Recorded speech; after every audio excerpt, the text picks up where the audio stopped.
জন নেত্রীর নাম।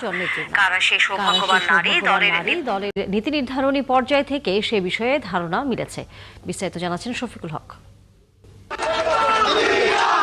আগামী জাতীয় সংসদ নির্বাচন ঘিরে বিএনপির প্রার্থী বাছাই প্রায় চূড়ান্ত।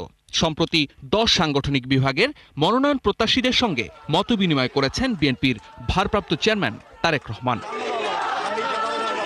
দলীয় সূত্রে জানা গেছে, জুলাই সনদের বিধান অনুযায়ী সংরক্ষিত 50 নারী আসনের বাইরে প্রতিটি রাজনৈতিক দলকে 300 আসনের মধ্যে 5% নারী প্রার্থীকে মনোনয়ন দিতে হবে। সেই মোতাবেক 15 জন নারী নেত্রীকে মনোনয়ন দেওয়ার প্রাথমিক সিদ্ধান্ত নিয়েছে বিএনপি। তাদের সবাই নিজ নির্বাচনী এলাকায় পরিচিত, এগিয়ে আছেন দলীয় জরিপেও। খসড়া তালিকায় আছেন প্রয়াত বিএনপি নেতা সাবেক মন্ত্রী হারুনুর রশিদ খান মুন্নুর মেয়ে আফরোজা খানম রীতা। তিনি বিএনপি চেয়ারপারসনের উপদেষ্টা। মানিকগঞ্জ 3 আসনে তার মনোনয়ন অনেকটা চূড়ান্ত।